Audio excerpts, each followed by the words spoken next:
Good afternoon, ladies and gentlemen. I have not come to tickle your ear to make you feel good, but rather to inform you of the atrocious consequences of the drug prohibition in the United States, and hopefully to convince you that drug prohibition is a failure. To begin, I would first like to remind you of our nation's past. In 1919, a constitutional amendment was passed outlawing the sale and distribution of alcohol. From the outset, it seemed as a noble cause, as does the war on drugs today. But the law, however, did not stop the demand for the product by the population. Where there is demand, there is always someone willing to supply it. Now, alcohol prohibition created a huge black market and assaulted individual freedom. Today, we are repeating history. Drug prohibition, the prohibition of drugs that is currently being levied by the United States government against the distribution of illegal psychoactive drugs such as marijuana, heroin, cocaine, etc.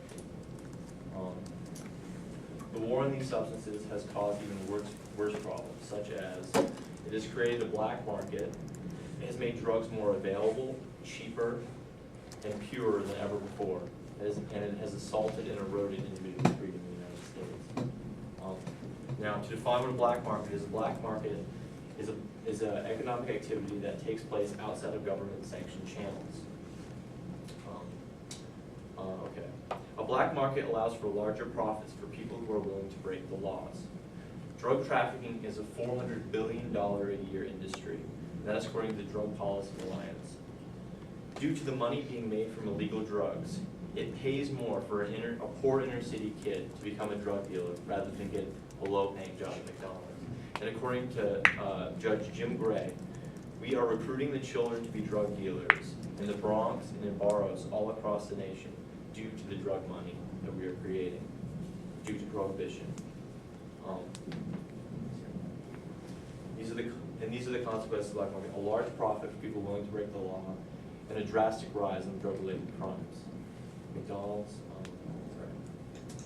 John Stossel said, "Drug laws are not the enemy of law and order." Or drug laws, not drugs, are the enemy of law and order. Okay, here we go. According to Milton Friedman, the harm to us from the addiction of others arises almost wholly from the fact that drugs are illegal. Because of a black market, you also see the rise in drug-related crime. In a black market, the only way to resolve disputes is through the use of force. People cannot protect their product using legal court systems. Therefore, the only thing they have to resort to is the violence on other people in order to protect their product. And most crimes that are committed are not due to drug use, but rather to the addict stealing, killing, and murdering in order to feed their habit. And according to the Cato Institute, drug prohibition creates high levels of crime. Addicts commit crimes to pay for habits. Police sources have estimated that as much as half the property crimes in some major cities are committed by drug users. And my second point is, are we winning the war on drugs? If you measure it by the availability, the price, and the purity of the drug, the answer is no. According to Drug Policy Alliance, the availability for 12th grade students in the United States that rated the following drugs as very easy or fairly easy to obtain. They rated marijuana 88%, cocaine 47%, and heroin 32%. I don't know about you, but that is a high percentage for availability for 12th grade students in the United States. Now, if you measure it by cost and purity, we're looking at 1980 to 1998. Now, cocaine in 1989 cost $191 per gram.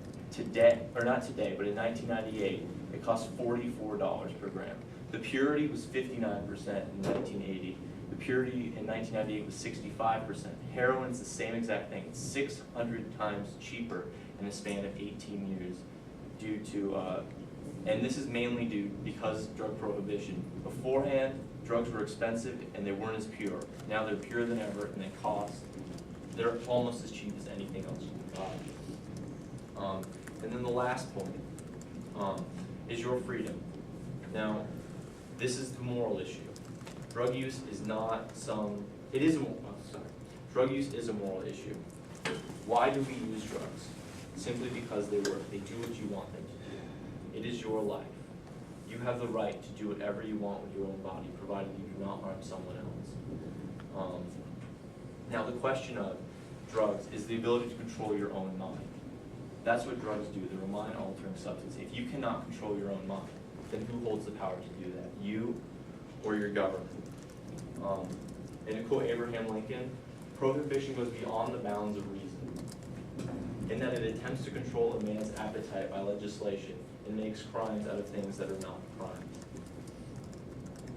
And in conclusion, I just wanted to put a quote. This is a lot, but you are not mistaken in believing that drugs are not the scourge that is devastating our society. You are not mistaken in believing that drugs are tearing asunder our social fabric, ruining the lives of many young people and imposing heavy costs on some of the most disadvantaged among us. You are not mistaken in believing that the majority of the public shares your concerns. In short, you are not mistaken in seeking the end you seek to achieve. Your mistake is in failing to recognize the very measures you favor are a major source of the evils you deplore. Drugs are bad, and we know they're bad. But what's worse?